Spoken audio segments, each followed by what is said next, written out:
Le temps de travail que nous vous proposons dans cette dernière partie de journée est lié aux questionnements nombreux et récurrents des référents au DPE pour mener à bien la mission relative à l'observation de la protection de l'enfance sur les départements et aux demandes de soutien méthodologique pour mener à bien ces travaux. Lucie Debove, directrice adjointe enfance-famille, responsable de l'aide sociale à l'enfance du département de la Seine-Saint-Denis, partagera également avec nous et avec vous son expérience de l'accueil d'un doctorant en contrat-cifre. À l'issue, nous disposerons à nouveau d'un dernier temps d'échange avant de conclure cette journée. Alors, pour ouvrir ce temps de travail, nous proposons d'abord de revenir sur quelques résultats issus de l'enquête sur l'état des lieux des ODPE de 2024, mais aussi sur les propos de référents ODPE qu'on a pu entendre lors de séminaires précédents ou lors de nos échanges au quotidien, afin de donner à voir comment les ODPE peuvent travailler, collaborer, créer des liens avec le monde de la recherche. Il s'agirait aussi de mettre en lumière vos attentes et vos besoins sur ce sujet. Donc en premier lieu, cette enquête 2024, elle souligne que sur le plan de la recherche, les liens entre les ODPE et la communauté scientifique semblent se développer. Donc on voit un certain nombre de chercheurs sont régulièrement sollicités pour des interventions au sein de vos observatoires, notamment lors d'assemblées plénières, de colloques ou de séminaires de recherche.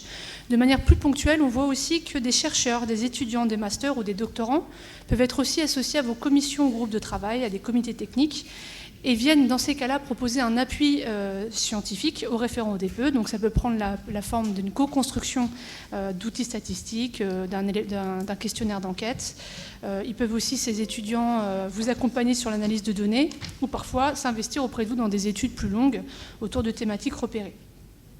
Au niveau institutionnel aussi, eh bien, la composition pluri-institutionnelle des ODPE, elle permet, on va le voir, une représentation d'un certain nombre d'acteurs et de professionnels mettant en œuvre la politique de protection de l'enfance dans le département. Et l'enquête sur l'état de lieu, de nouveau, souligne que ces coopérations avec ces professionnels, eh bien, ça se traduit par une représentation des universités, c'est ce que je vous montre ici, comme membres constitutifs de l'ODPE, et ce, dans un tiers des observatoires en 2024. Les écoles et instituts de travail social sont quant à eux représentés dans plus d'un ODPE sur deux, donc 58% des ODPE soulignent vraiment la présence d'écoles et d'instituts de travail social.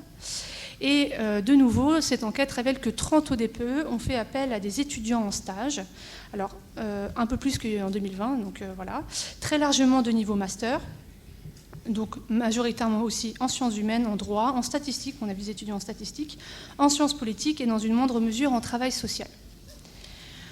Parmi ces étudiants, on voit aussi le recrutement d'étudiants de niveau licence et d'étudiants aussi en BTS, et essentiellement pour ces étudiants-là en formation en travail social.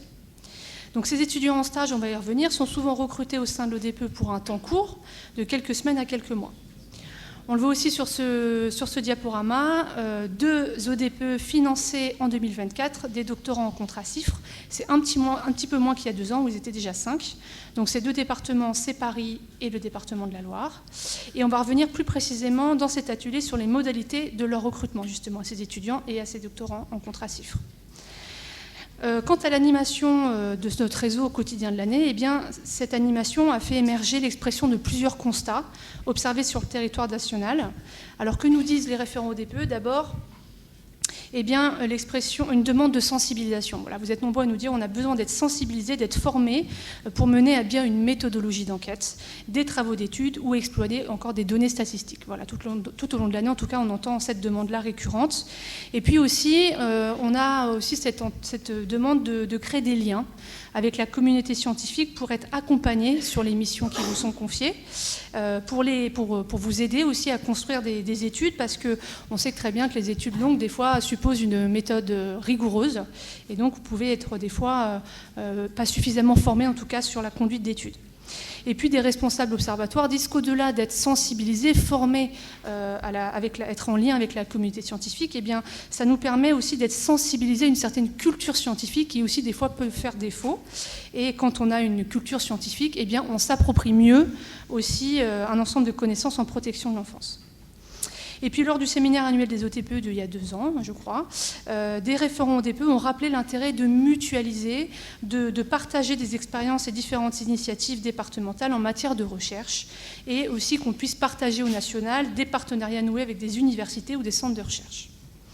Donc ces différents résultats que je vous ai montrés en introduction, ces demandes réitérées de nos partenaires ODPE, viennent vraiment confirmer l'intérêt des ODPE pour cette question.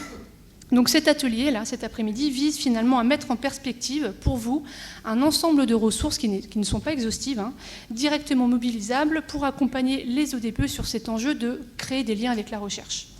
Donc il s'agirait aussi de mettre en perspective un retour d'expérience d'un ODPE qui a noué des partenariats avec le monde de la recherche, donc c'est Madame Deboff qui viendra en témoigner, et qui a aussi mené des études à des fins de production de connaissances scientifiques. Je vais laisser la parole à Gaëlle pour le deuxième point de cet atelier. Bonjour. Je regarde juste comment ça apparaît. Donc le quoi, qui, où, quand, comment, combien, pourquoi, vaste concept, mais l'idée principale est qu'il est essentiel de se poser tout un tas de questions avant de se lancer dans une étude.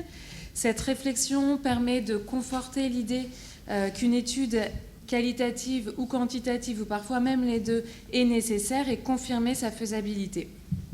À l'issue de cette réflexion, on peut aussi se rendre compte que les données existent déjà et qu'une collecte n'est finalement pas nécessaire. Si les réponses à l'ensemble des questions aboutissent à la conclusion qu'une étude est nécessaire et réalisable avec les moyens mis à disposition, alors on peut s'engager dans les étapes suivantes, à savoir la préparation du recueil de données et le recueil en lui-même, les traitements post-collecte, les analyses et enfin la valorisation qui peut prendre la forme de notes, de publications de rapports ou de séminaires par exemple. Mais nous n'allons pas aborder dans cette intervention l'ensemble de ces étapes car ce serait bien trop long. Nous allons nous concentrer sur la première qui est donc celle du QQO-QCCP. Il faut savoir que toutes ces questions sont très imbriquées les unes dans les autres. Il est difficile de trouver un ordre strict dans lequel il faut répondre. Ce qui est sûr, c'est qu'elles sont toutes à se poser en amont du lancement de l'étude. Elles sont liées les unes avec les autres, c'est-à-dire que les questions, par exemple, les réponses aux questions qui concernent le comment dépendent par exemple des réponses au combien, etc. Et par souci de présentation, je vais vous les présenter une par une. Donc commençons par le quoi. Il s'agit de décrire la problématique, qu'observe-t-on et qu'est-ce qu'on cherche à objectiver. Par exemple, on peut avoir besoin de données chiffrées pour construire le schéma départemental, pour rédiger le rapport d'activité, ou alors on peut penser que le public accueilli semble être de plus en plus jeune et on a besoin de données pour l'objectiver. Il faut ensuite se poser la question de savoir quelle serait la population d'études. Est-ce qu'on cherche à améliorer les connaissances chez les enfants placés très jeunes, par exemple les 0-6 ans, les enfants placés depuis au moins 6 mois, les enfants maltraités, et on peut aussi avoir besoin d'éléments sur des professions, les assistants familiaux, les professionnels d'établissement, etc. Ensuite, le qui, donc il faut savoir qui est à l'initiative de la demande. Est-ce que c'est l'ODPE? Est-ce que c'est une demande qui vient de la direction enfance-famille? Qui dispose des données sur ce sujet? Est-ce que le service ASE peut nous aider sur ce sujet? Les établissements de la protection de l'enfance, les enquêtes déjà existantes? Qui sera le responsable du recueil des données, des questions d'éthique et de déontologie, de l'échantillonnage, des analyses, de la valorisation? Qui devrait être associé? Il faut se poser les questions de savoir si on dispose des ressources en interne ou si on va avoir besoin de ressources externes. Quelles autres personnes ressources ou quels centres de ressources, en particulier l'ONPE, qui peut vous aider par ses publications ou alors son site internet comme on a pu le voir ce matin, ou de manière plus large son équipe. Et je vais y revenir à la fin de la présentation. Vous pouvez également vous demander de savoir si on peut faire appel à un autre ODPE qui aurait déjà entamé des réflexions sur le sujet. Et pour cela, on peut utiliser l'annexe de la note état des lieux des ODPE qui vous a été présentée ce matin, ou encore la plateforme des ODPE. Je vais te faire une petite parenthèse sur ces deux sujets. La note état des lieux des ODPE, donc la dernière parution date d'avril 2023, mais elle va être mise à jour au début de l'année 2025. Elle est donc réalisée tous les 2 ans et est disponible sur le site internet. 3 tableaux qui sont disponibles en annexe peuvent vous accompagner. En particulier le premier, où on y retrouve les ODPE qui ont mis en place une commission ou un groupe de travail sur la thématique du recueil de données ou les analyses statistiques. Le deuxième tableau, on y retrouve aussi la liste des ODPE, mais qui ont publié sur les données chiffrées départementales en 2020-2022, ainsi que le nom de la publication. Et enfin, le troisième tableau, où on y trouve la liste des thématiques et quels ODPE y travaillent, comme par exemple la liste des ODPE qui ont le projet de travailler sur les données statistiques en protection de l'enfance, la liste des ODPE qui ont le projet de travailler sur le parcours des enfants en protection de l'enfance, sur la santé, le handicap, la scolarité ou encore les jeunes majeurs. Et la plateforme collaborative des ODPE, alors je regarde la taille, bon, c'est très petit, et vous trouverez donc donc les diapositives seront mises à disposition à la fin du séminaire, voilà. Et on y trouve donc les derniers rapports et données chiffrées des ODPE ainsi que les études, recherches et séminaires des ODPE qui peuvent vous apporter des éléments sur les travaux engagés par les ODPE. Aussi, nous vous incitons à nous transmettre toutes vos publications ou à les poster par vous-même. Et la plateforme des ODPE peut aussi être utilisée pour informer les autres ODPE du lancement d'une étude. Donc je reviens au qui. Parmi les personnes ressources, on peut avoir aussi le service informatique du département ou des personnes extérieures. L'idéal est de réfléchir à l'animation d'un comité de pilotage ou d'un groupe de travail qui réunirait ces personnes et qui serait chargé du suivi de l'étude jusqu'à sa finalisation.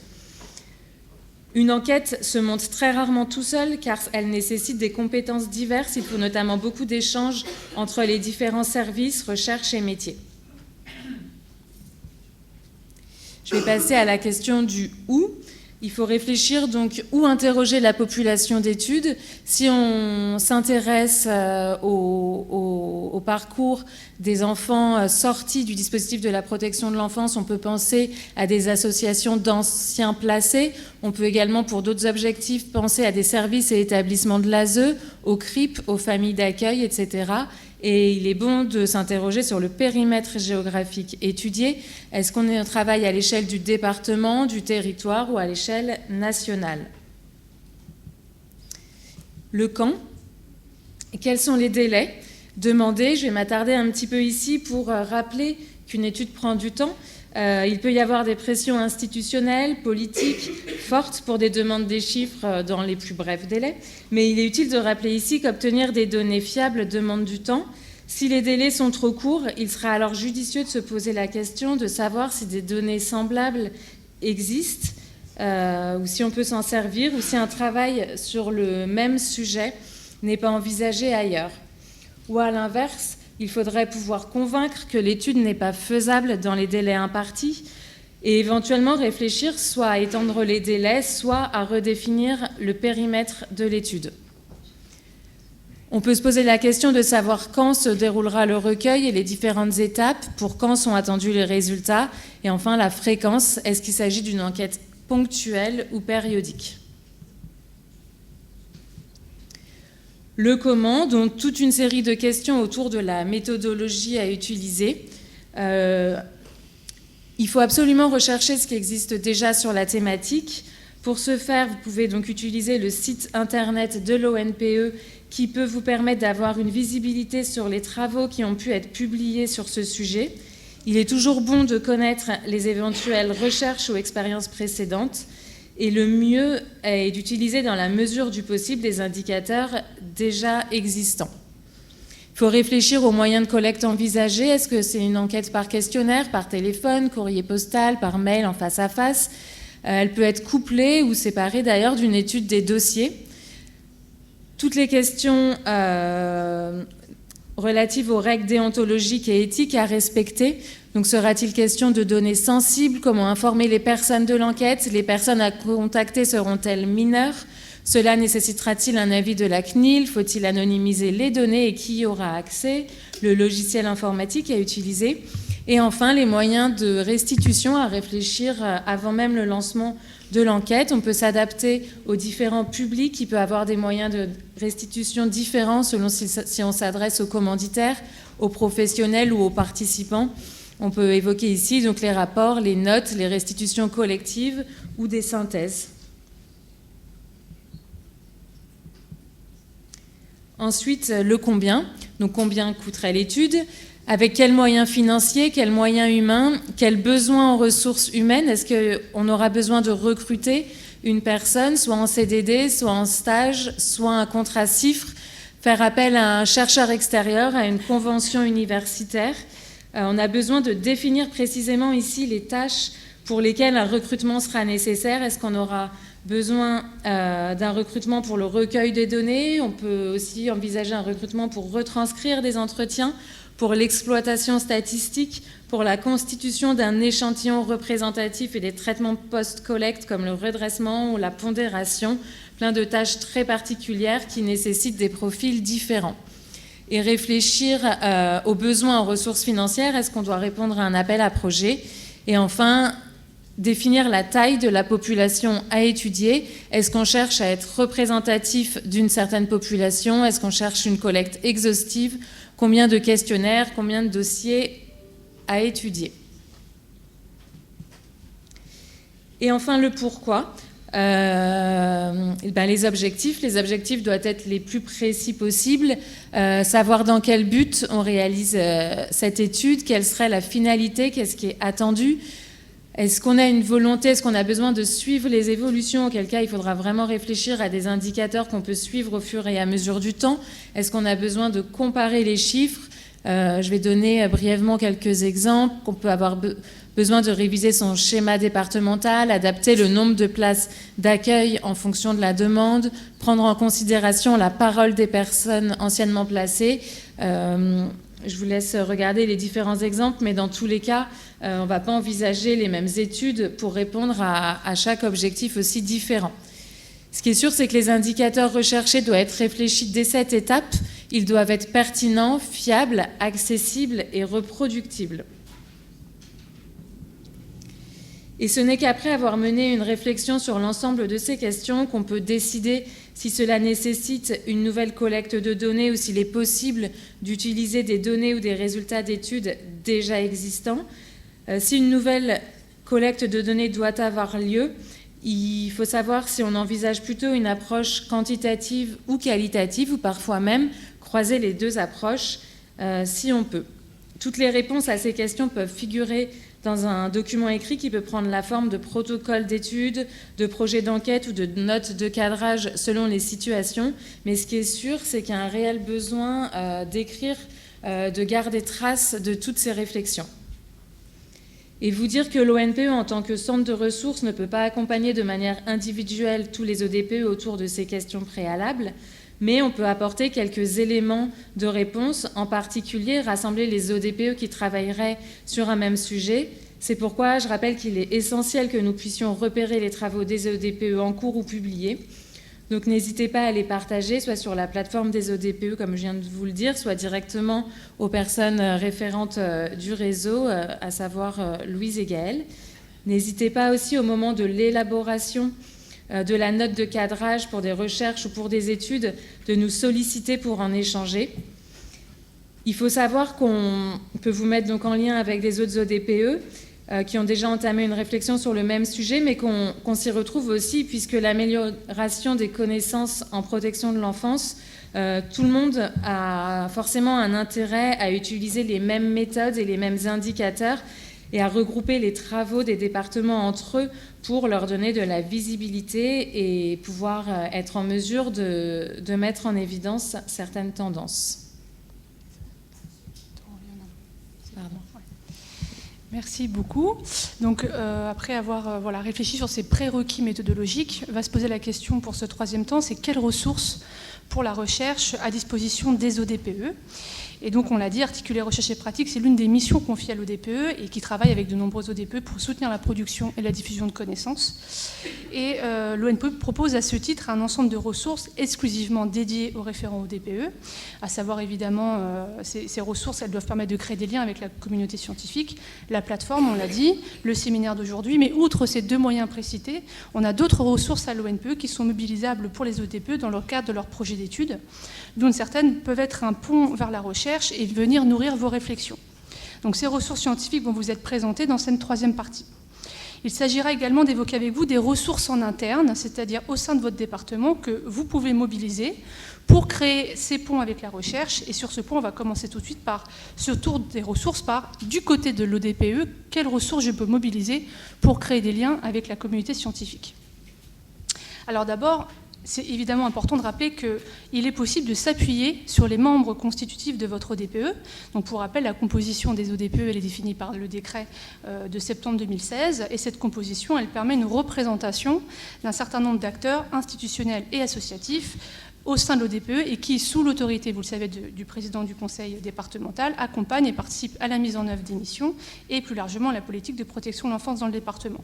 Qu'est-ce que nous dit ce décret ? Eh bien, ce décret, il précise que l'ODPE peut être composé de représentants d'organismes et d'universités délivrant des formations continues dans le domaine de la protection de l'enfance, et ce décret va même plus loin, mais je ne l'ai pas indiqué, en fonction des ressources et des projets du territoire, d'autres acteurs institutionnels et associatifs, ainsi que des personnes qualifiées peuvent être membres de l'ODPE. Donc on voit qu'il est tout à fait possible, au sein de son ODPE, de convier des universités ou des chercheurs pour participer au travail d'observation du quotidien.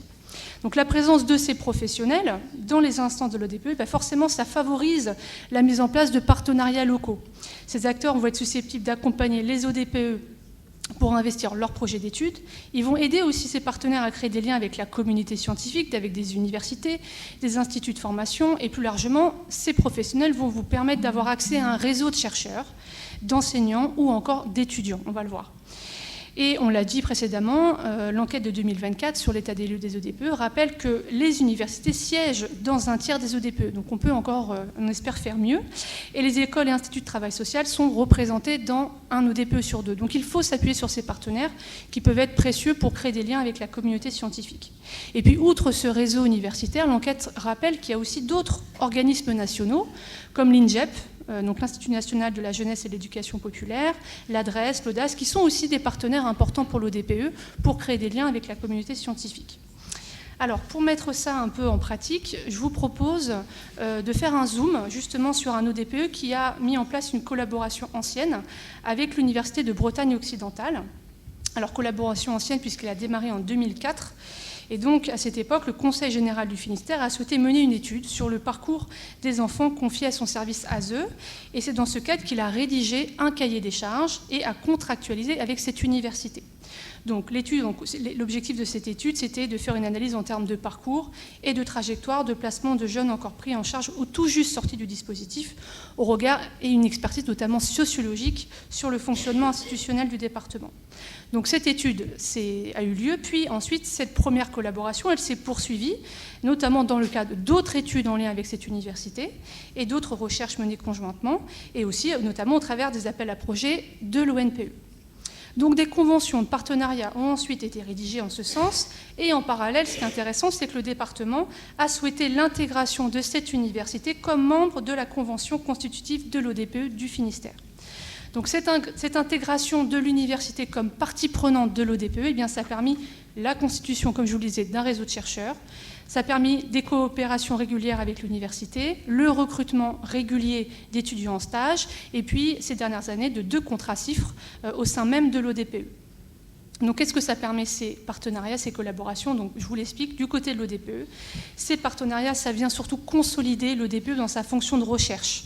Ça vient offrir un espace de réflexion partagé pour les professionnels du département. Et puis cet espace de réflexion entre professionnels et chercheurs, eh bien, ça vient aussi interroger les pratiques professionnelles. Ça vient conforter, impulser, améliorer aussi les institutions, et puis ça vient améliorer les coopérations interinstitutionnelles. Donc vraiment, c'est un avantage évident pour l'ODPE. Du côté du département, un avantage double, évidemment. Ces recherches, elles viennent éclairer la décision politique à partir d'une meilleure compréhension des problématiques et enjeux qui traversent la protection de l'enfance. Et puis, le département va prendre en compte forcément les apports de ces études dans leur pratique du quotidien et dans les travaux en cours. Donc voilà pour ce zoom sur le département du Finistère. Et puis toujours au sein de l'ODPE, du côté de l'ODPE, quelles ressources on peut avoir ? Eh bien, le DPE peut être aussi un terrain d'enquête. C'est-à-dire que c'est important pour nous que vous puissiez... c'est aussi une façon, en tout cas, de créer des liens avec la recherche et d'être objet ou d'être terrain de recherche. C'est une autre manière de penser et de développer des liens avec la communauté scientifique. Donc on peut être terrain de recherche, c'est très enrichissant, ça permet d'engager un processus réflexif sur ses propres pratiques et puis de donner un accès privilégié aux travaux qui sont produits.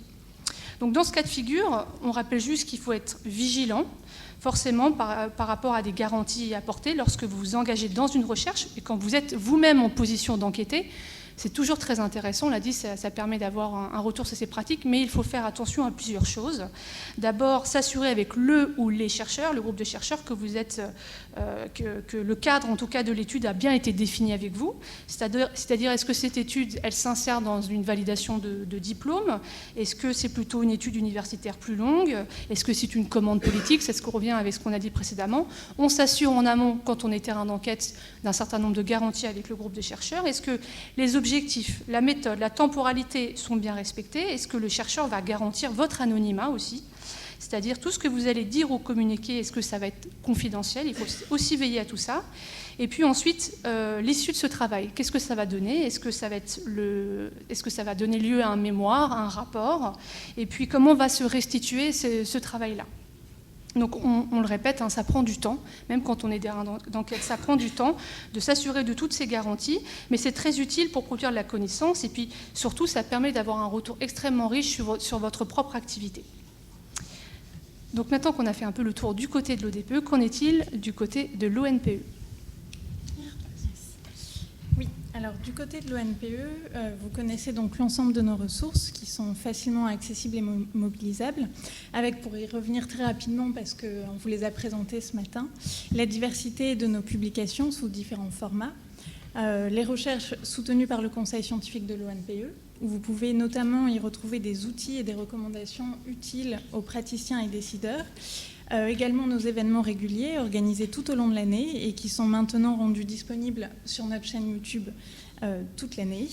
L'actualité de la protection de l'enfance qui est disponible donc sur la lettre mensuelle de l'ONPE et bien sûr, comme le rappelait aussi Gaëlle tout à l'heure, la plateforme des ODPE qui est mise à votre disposition. Et donc l'ensemble de ces ressources évidemment sur le nouveau site internet de l'ONPE qui vous a été présenté ce matin. Mais d'autres activités de l'ONPE donnent également des ressources qui peuvent vous servir. Notamment, comme vous le savez, le Conseil scientifique engage chaque année des recherches en réponse aux appels à projets de recherche annuels et auxquels les ODPE peuvent candidater.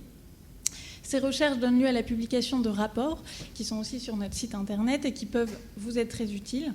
Alors, il est à savoir que les rapports sont toujours accompagnés de résumés et de notes de synthèse qui peuvent vous permettre d'en connaître rapidement les principaux résultats. Dans les cas où vous souhaiteriez candidater aux appels à projets annuels, on vous encourage à y répondre en lien avec une équipe de recherche parce qu'il est important de savoir, d'avoir des connaissances, en fait, des prérequis qui sont nécessaires pour déposer un projet de recherche dans le cadre de ces appels à projets. Prérequis à la fois méthodologiques, mais également scientifiques. Il faut savoir également que les projets déposés doivent être portés par une structure. Alors ça peut être une université, ça peut être un organisme de recherche, une association, bien sûr le département. Mais par contre, le rattachement du ou de la responsable scientifique à un laboratoire de recherche est nécessaire. Il faut savoir que le conseil scientifique va être attentif au profil de la personne garante de la qualité et de la rigueur du projet. Le conseil scientifique est également vigilant à ce que le projet soit porté par une équipe pluridisciplinaire de chercheurs. Sachez que si vous avez des questions sur ce qui concerne le dépôt de projets dans le cadre des appels à projets, je me tiens à votre disposition pour y répondre. Mais si on continue donc sur ce tour, le tour des ressources disponibles du côté de l'ONPE, on offre également un accès facilité aux chercheurs en protection de l'enfance avec l'annuaire des chercheurs, également disponible donc sur le site internet. et sur lequel vous pouvez donc identifier les chercheurs selon leur discipline, leur région ou même leur thématique. Et selon vos besoins, vous pouvez également nous contacter afin que nous vous orientions directement vers un chercheur de notre réseau. De même, la récente création du réseau des jeunes chercheurs permet aussi d'avoir une visibilité sur les travaux émergents en protection de l'enfance et leur répartition sur l'ensemble du territoire français. Donc, ce réseau qui vous a été rapidement présenté ce matin a été créé donc, au printemps 2024. Il vise donc à recenser à l'échelle nationale l'ensemble des doctorants et des jeunes chercheurs ayant soutenu leur thèse il y a moins de 5 ans, ensemble des jeunes chercheurs de toutes disciplines confondues, travaillant dans les domaines de la protection de l'enfance, de l'adoption ou de l'accès aux origines personnelles. L'objectif de ce réseau, c'est avant tout de développer l'entraide, mais aussi de faciliter la mise en lien et les collaborations, à la fois entre les jeunes chercheurs, mais aussi entre les jeunes chercheurs et les acteurs de la protection de l'enfance, donc départements, secteur associatif, et de promouvoir des recherches inédites et évidemment de favoriser les liens entre la pratique et les recherches. Donc, comme on vous le disait ce matin, à ce jour, on a 130 membres déjà qui constituent ce réseau. Et pour un référent au DPE, ce réseau peut permettre d'identifier et de faciliter la mise en lien avec un doctorant ou un jeune chercheur travaillant sur vos territoires ou sur une thématique spécifique sur laquelle vous avez des besoins. Du côté des jeunes chercheurs, on espère que ce réseau permettra de leur offrir une plus grande visibilité, de favoriser la mise en lien et de leur faciliter aussi l'ouverture de terrains de recherche. Donc voilà, du côté de l'ONPE, toutes les ressources à votre disposition et qui constituent déjà une première base pour identifier déjà les connaissances déjà existantes, repérer des recherches et des chercheurs spécialisés, mais également pour recueillir des informations sur la manière de mener des études et des recherches. Alors nous souhaitions également aborder avec vous différentes possibilités, les différentes possibilités dont vous disposez pour être accompagné dans la réalisation d'une enquête ou d'une courte étude au sein de votre ODPE. Une des pratiques assez répandues consiste à recruter dans le cadre d'un stage ou le temps d'un travail de mémoire un étudiant d'université de niveau master de préférence. Cela dépend bien sûr de vos attentes et de vos besoins. Et il est évidemment important de noter que l'accueil d'un étudiant engage le département et donc de fait nécessite de mettre en place des conditions d'accueil adaptées. Donc d'abord évidemment avec la création d'un cadre sécurisant qui va se faire par la signature d'une convention de stage tripartite entre le département, l'université et le stagiaire et qui va permettre de préciser les modalités d'organisation, d'encadrement et aussi d'évaluation.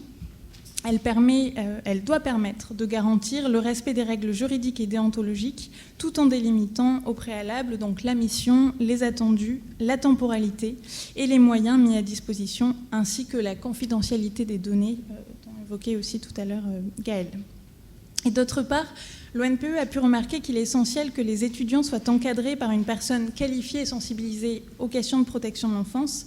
Il s'agit ici, pour le référent au DPE, de s'assurer que les travaux des étudiants s'appuieront sur un état des lieux solide des connaissances disponibles. Le référent au DPE ou un membre de l'équipe qui en a les compétences doit pouvoir dégager du temps nécessaire pour l'accompagnement de cet étudiant-chercheur, en s'efforçant de lui fournir les documents dont il a besoin. Ça peut être l'aider à avoir accès au terrain et aux personnes qu'il souhaite rencontrer pour pouvoir mener à bien son travail, afin de s'assurer que son accueil se passe dans les meilleures conditions. Donc la pédagogie et la disponibilité du référent au DPE sont des qualités qui vont permettre une collaboration efficace. Pour ces étudiants, il peut s'agir d'un temps de stage obligatoire qu'ils vont effectuer dans le cadre de la validation de leur mémoire de fin d'études, dont le sujet porte sur une thématique de protection de l'enfance. Dans ce contexte, l'ODPE permet d'offrir un terrain d'enquête riche et un accès facilité à un ensemble de professionnels du champ. Afin de s'appuyer donc sur l'appui d'étudiants pour le développement de projets et de missions, des missions de l'ODPE, plusieurs possibilités de recrutement s'offrent à un référent ODPE. Tout d'abord, il a la possibilité de diffuser auprès d'une unité de formation et de recherche, donc un UFR au sein d'une université, un sujet d'étude, une mission confiée à l'ODPE ou une commande institutionnelle auquel les étudiants devront répondre. Certains référents ODPE ont notamment tissé des liens de proximité avec une université ou avec des enseignants-chercheurs qui ont pu directement proposer des projets à leur groupe d'étudiants.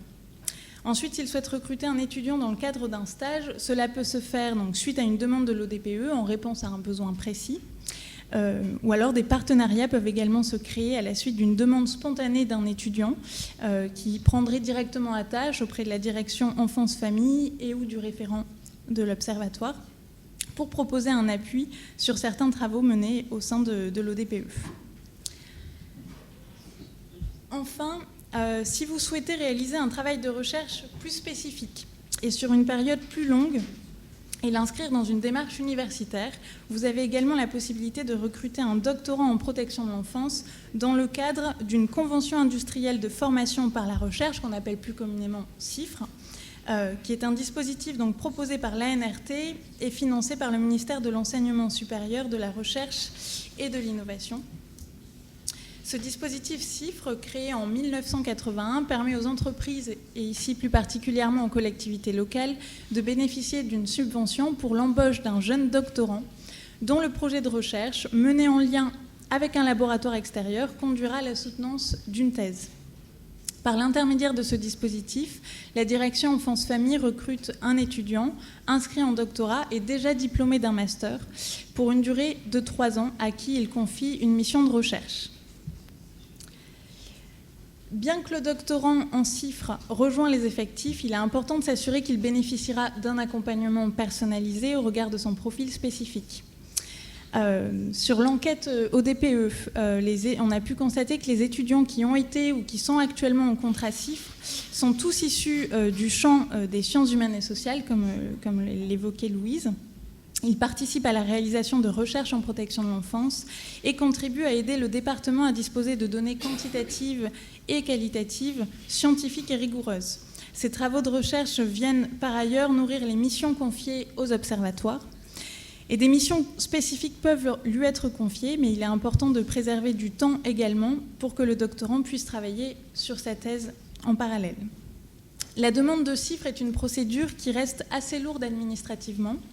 Il est important d'anticiper au maximum et d'être attentif au calendrier universitaire lors de sa demande, d'anticiper les délais d'évaluation par l'ANRT qui va évaluer à la fois la valeur scientifique du projet de thèse et l'adéquation du profil du candidat, qui va prendre généralement plusieurs mois et qui peut sensiblement, ou même très sensiblement, retarder le début de la recherche. Merci beaucoup. Merci.